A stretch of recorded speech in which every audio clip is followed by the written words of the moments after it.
Bertemu lagi dengan saya eh, dalam kajian pendidikan Pancasila. Pada sesi ini kita akan membahas tentang Pancasila sebagai dasar negara. Assalamualaikum warahmatullahi wabarakatuh. Pertama-tama mari panjatkan puji syukur kehadirat Allah Subhanahu wa taala atas nikmat yang dianugerahkan kepada kita sehingga kita diberi kesehatan jasmani dan rohani. Dan kami dari kelompok 2 dapat menyampaikan materi dan membuat video ini. Dan teman-teman sekalian pun bisa menonton apa yang kami sampaikan. Perkenalkan, nama saya Ayang Gufron Saputra dari kelompok 2. Di sini kami akan menyampaikan materi tentang bagaimana Pancasila menjadi dasar negara Republik Indonesia. Pada video kali ini, teman-teman sekalian diajak untuk memahami konsep, hakikat, dan pentingnya Pancasila sebagai dasar negara, ideologi negara, atau dasar filsafat negara Republik Indonesia dalam kehidupan bernegara.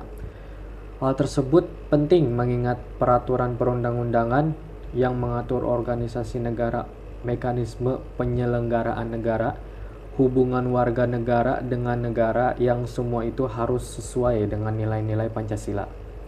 Sebagaimana yang Anda ketahui bahwa Pancasila sebagai dasar negara yang autentik termaktub dalam pembukaan UUD 1945, inti esensi nilai-nilai Pancasila tersebut yaitu ketuhanan, kemanusiaan, persatuan, kerakyatan, dan keadilan sosial.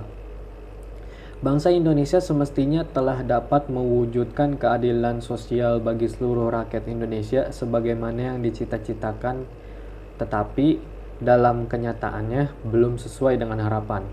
Hal tersebut merupakan tantangan bagi generasi muda, khususnya kita sebagai kaum intelektual untuk berprestasi, berjuang mewujudkan tujuan negara berdasarkan Pancasila.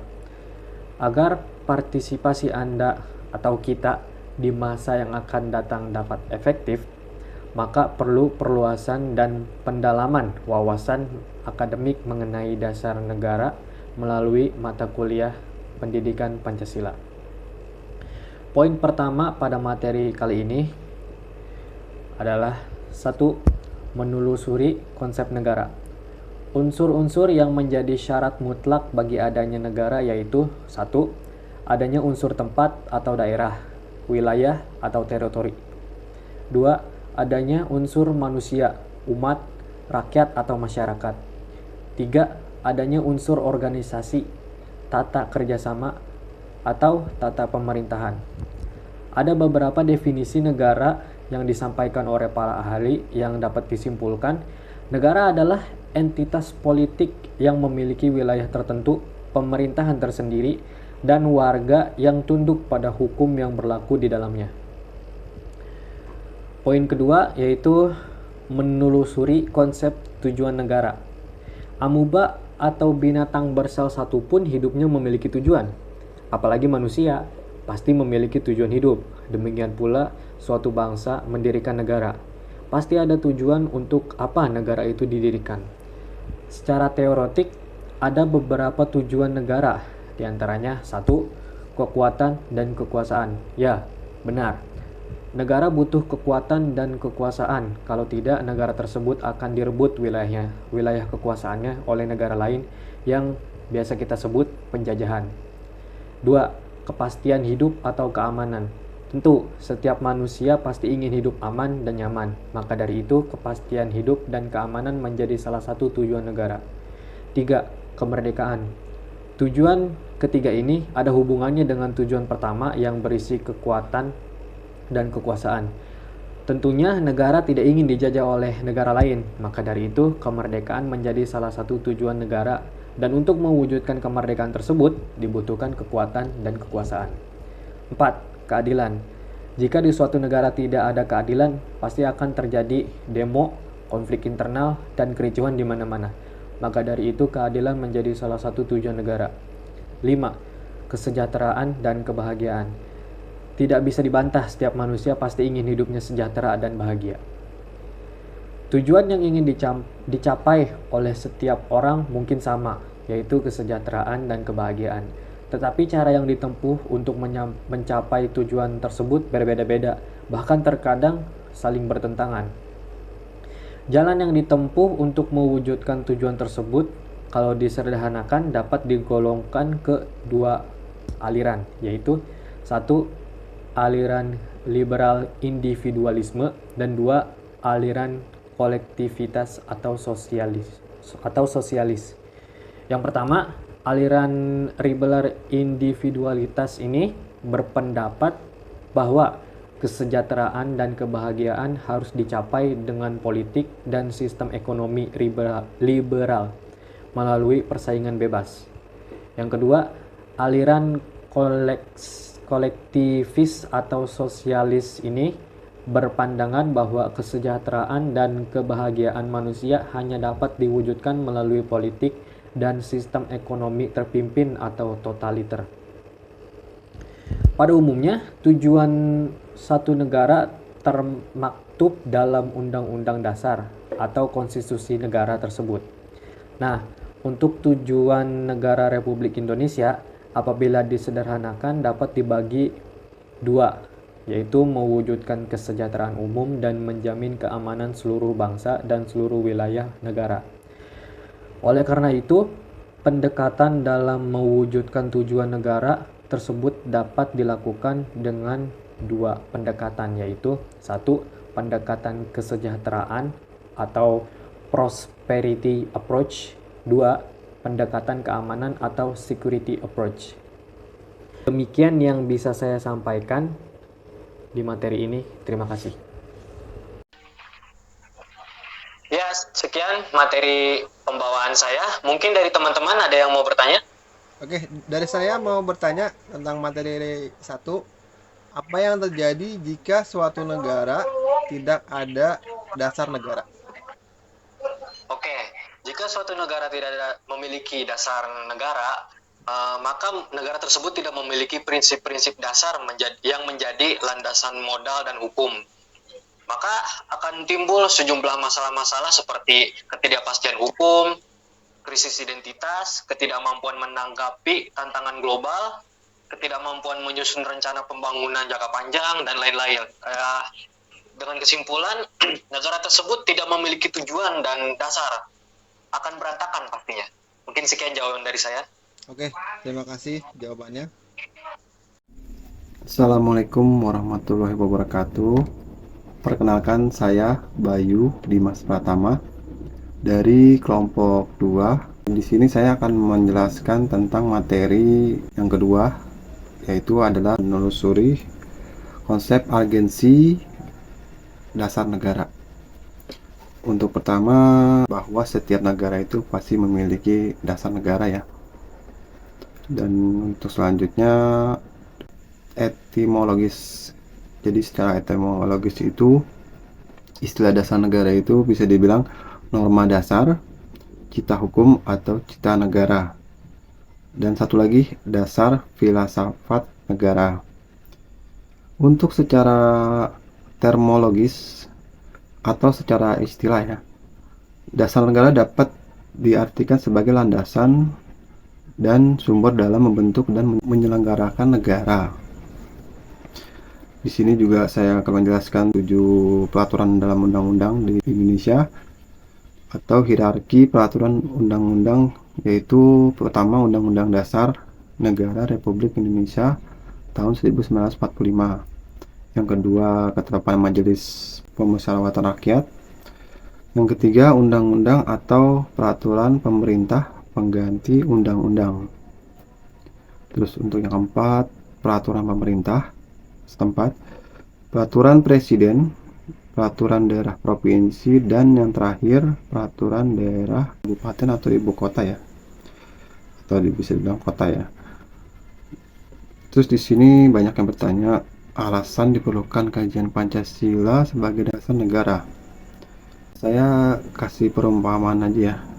Setiap benarkah Pancasila itu diperlukan sebagai dasar negara? Dan apa buktinya di negara Indonesia ini? Secara analogi, jika Anda mempunyai kendaraan, apa yang harus Anda lakukan jika tidak ada jalan yang dilalui? Itu secara analogi ya. Nah, itulah dasar Pancasila seperti jalan aspal yang memberikan arah kemana kendaraan itu dapat dibawa tanpa ada kerusakan. Berbeda dengan jalan yang tidak aspal ya, atau dibilang jalan rusak. Meskipun kendaraan dapat berjalan, tetapi dalam waktu singkat kendaraan Anda akan cepat rusak. Seperti itulah ibarat analogi di dalam Pancasila atau dasar negara ya. Terus untuk yang selanjutnya menggali sumber yuridis, historis, sosiologi, dan politis tentang Pancasila sebagai dasar negara. Yang pertama adalah sumber yuridis Pancasila sebagai dasar negara.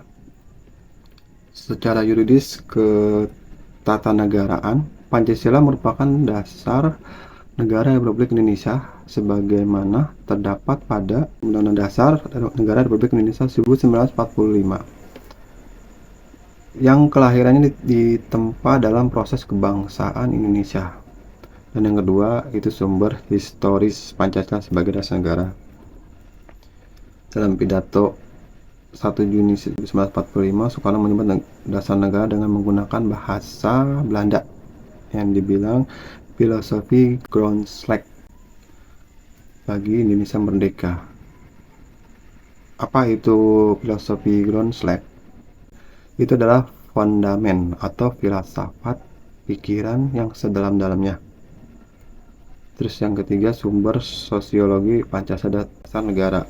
Secara ringkas, moralitas dan haluan kebangsaan menurut alam Pancasila sebagai berikut. Sila pertama nilai-nilai ketuhanan atau religius ya. Sebagai sumber spiritualitas yang bersifat vertikal. Dianggap penting sebagai fundamental etika kehidupan bernegara.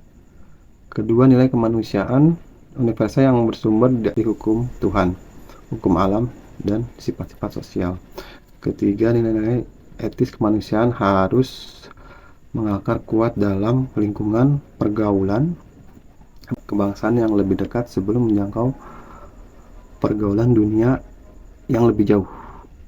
Yang keempat itu nilai ketuhanan, nilai kemanusiaan, dan nilai serta cita-cita kebangsaan itu dalam aktualisasi harus menjunjung tinggi kedaulatan rakyat yang dipimpin oleh hikmat kebijaksanaan dalam permusyawaratan mufakat.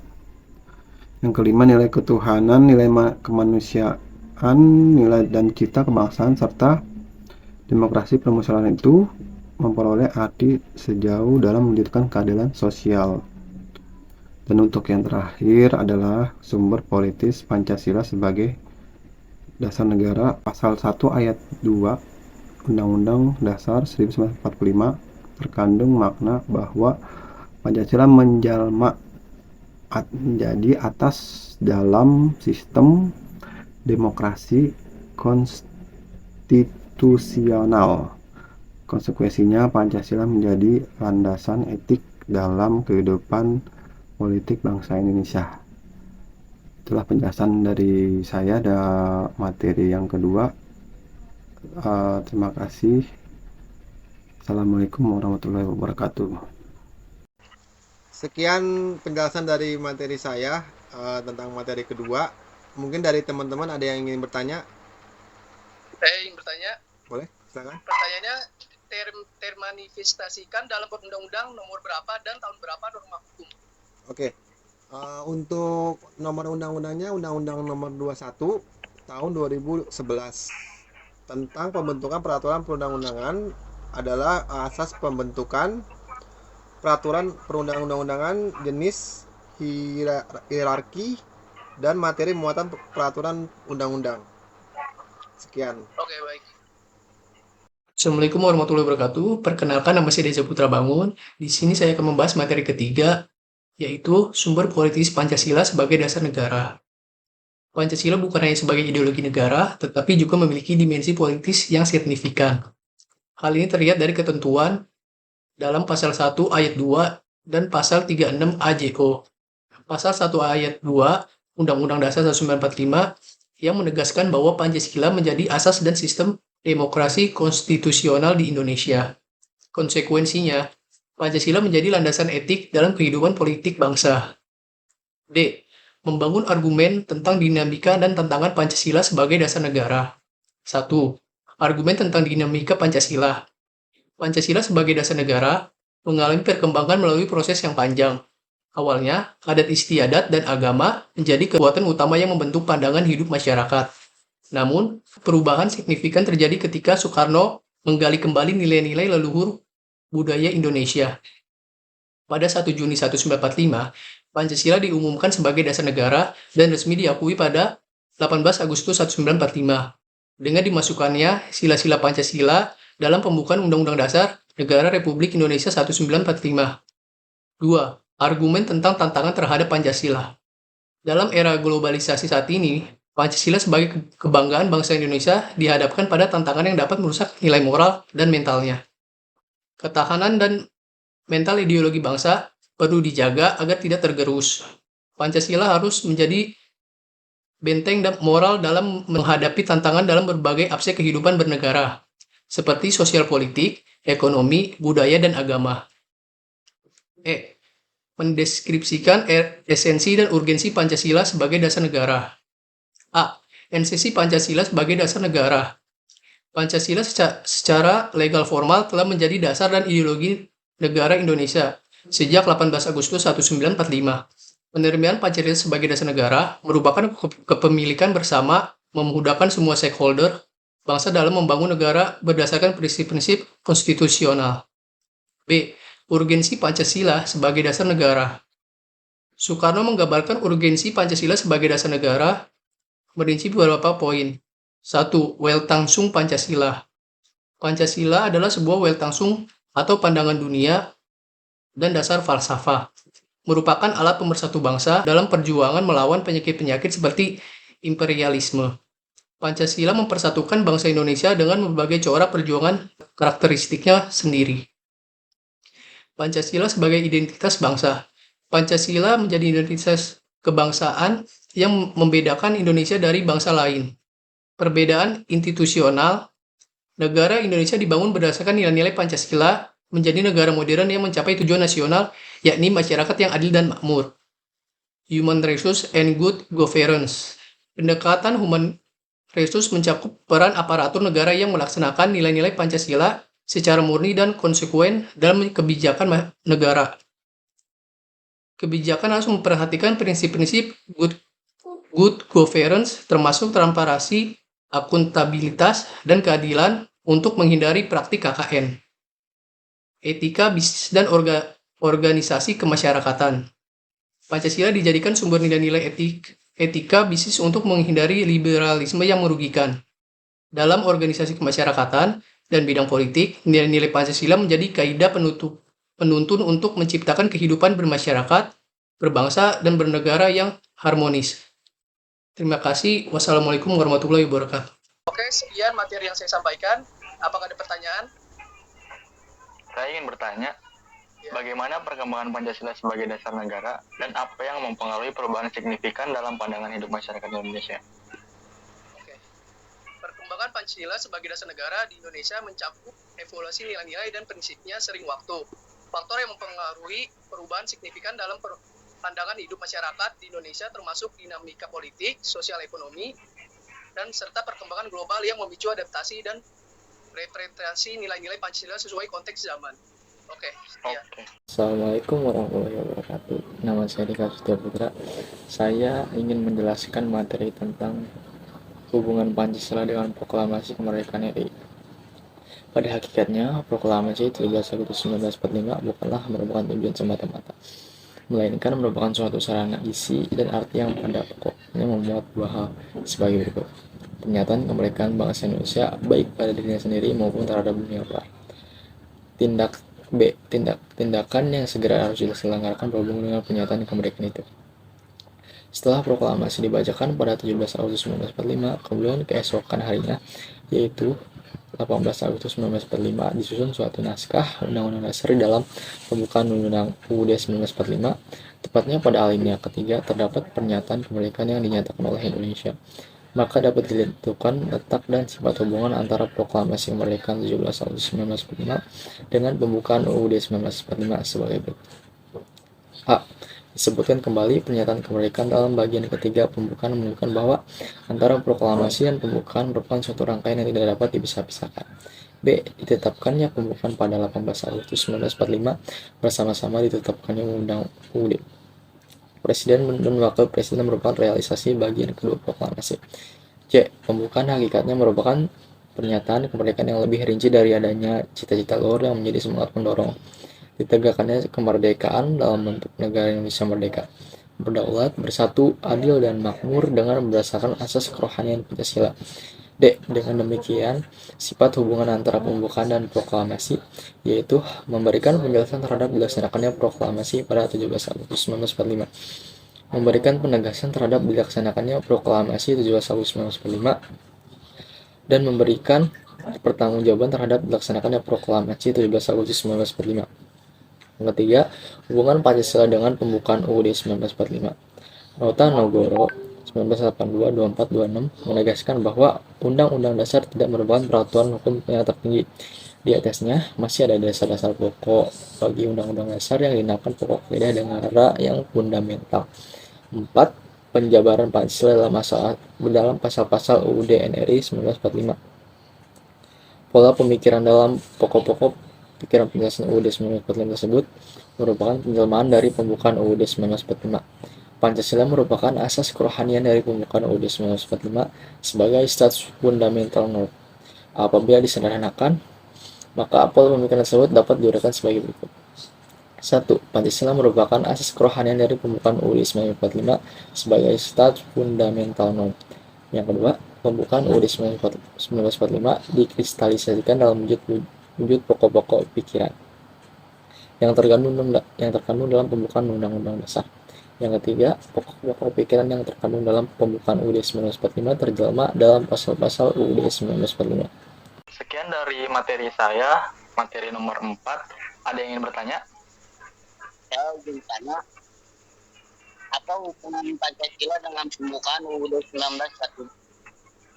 Oke. Pancasila adalah dasar negara Indonesia, sementara pembukaan UUD 1945 merupakan pendahuluan konstitusi. Pancasila mencakup nilai-nilai dasar seperti keadilan sosial, demokrasi, persatuan, kemanusiaan, dan ketuhanan yang Maha Esa. Pembukaan UUD 1945 mencerminkan semangat dan tujuan berdirinya negara Indonesia, sejalan dengan nilai-nilai Pancasila. Jadi, keduanya saling terkait dalam membentuk landasan ideologis. Assalamualaikum warahmatullahi wabarakatuh. Perkenalkan, nama saya Dimas Febriansyah selaku pembaca materi akhir dari kelompok 2. Di sini saya akan membahas materi tentang implementasi Pancasila dalam perumusan kebijakan. Berdasarkan uraian tersebut diketahui bahwa konsep implementasi Pancasila dalam perumusan kebijakan pada berbagai bidang kehidupan negara. Sudah barang tentu konsep-konsep yang diuraikan berikut ini bukan merupakan konsep yang mutlak, melainkan merupakan konsep dasar sebagai bahan diskusi, yaitu A. Bidang politik. Implementasi Pancasila dalam perumusan kebijakan pada bidang politik dapat ditransformasikan melalui sistem politik yang bertumpu kepada asas kedaulatan rakyat berdasarkan konstitusi. Mengacu pada pasal 1 ayat 2 UUD 1945, implementasi asas kedaulatan rakyat dalam sistem politik Indonesia baik pada sektor suprastruktur maupun infrastruktur politik dibatasi oleh konstitusi. Beberapa konsep dasar implementasi nilai-nilai Pancasila bidang politik dapat dikemukakan sebagai berikut. 1. Sektor suprastruktur politik. Adapun yang dimaksud suprastruktur politik adalah semua lembaga-lembaga pemerintahan seperti legislatif, eksekutif, dan lembaga pemerintahan lainnya baik di pusat maupun di daerah. Semua lembaga pemerintahan menjalankan tugas dan fungsinya sesuai batas kewenangan yang ditentukan dalam UUD dan peraturan perundang-undangan lainnya dalam kebijakan publik dalam batas kewenangan masing-masing. 2. Sektor masyarakat dalam sistem politik infrastruktur politik tersebut berfungsi memberikan masukan kepada suprastruktur politik dalam menghasilkan kebijakan publik yang menyangkut kepentingan umum. Fungsi memberikan masukan tersebut mendorong infrastruktur berperan sebagai interest group atau pressure group B. Bidang ekonomi. Mungkin dalam pemikiran Anda terbesit bahwa ketentuan dalam pasal 27 ayat 2 terasa paradoks dengan ketentuan dalam pasal 33 khususnya ayat 1, 2, 3, dan ayat 4. Kedua prinsip dalam dua hal tersebut ibarat kontinum dari kiri sosialisme ke kanan kapitalisme atau liberalisme yang di tengahnya ada titik keseimbangan. Titik keseimbangan tersebut akan ditentukan oleh DPR bersama Presiden sebagaimana diatur dalam pasal ayat 1 dan ayat 2 UUD 1945. Berikut ini adalah pandangan Mubiarto dalam Usman dan Alfian mengenai 5 prinsip pembangunan ekonomi yang mengacu kepada nilai Pancasila, yaitu sebagai berikut. 1.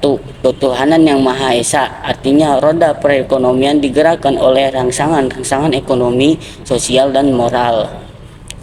2. Kemanusiaan yang adil dan beradab, artinya ada kehendak kuat dari seluruh masyarakat untuk mewujudkan pemerataan sosial atau egalitarian sesuai asas-asas kemanusiaan. 3. Persatuan Indonesia, artinya prioritas kebijaksanaan ekonomi adalah penciptaan perekonomian nasional yang tangguh. Hal ini berarti nasionalisme menjiwai setiap kebijakan ekonomi. 4. Kerakyatan yang dipimpin oleh hikmat kebijaksanaan dalam permusyawaratan atau perwakilan, yang artinya koperasi merupakan sokok guru perekonomian dan merupakan bentuk saling konkret dari usaha bersama. 5. Keadilan sosial bagi seluruh rakyat Indonesia, yang artinya adanya imbangan yang jelas dan tegas antara perencanaan di tingkat nasional dan desentralisasi dalam pelaksanaan kebijakan ekonomi untuk mencapai keadilan ekonomi dan keadilan sosial.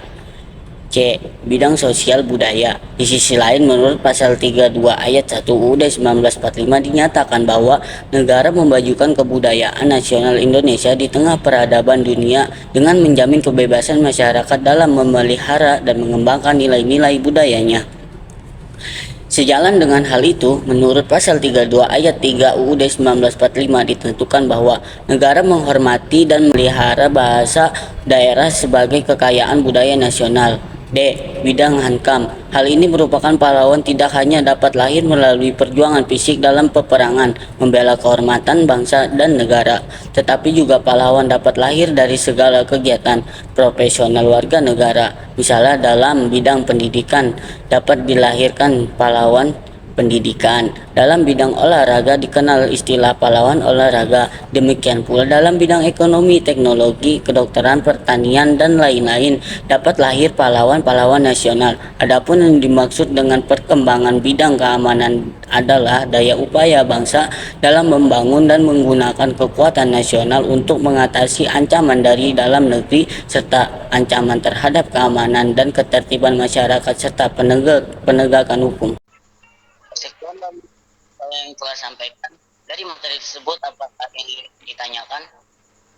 Oke, saya ingin bertanya. Suprastruktur politik itu maksudnya apa ya? Politik adalah semua lembaga-lembaga pemerintahan seperti legislatif, yudikatif, eksekutif, dan lembaga pemerintahan baik di daerah maupun di pusat.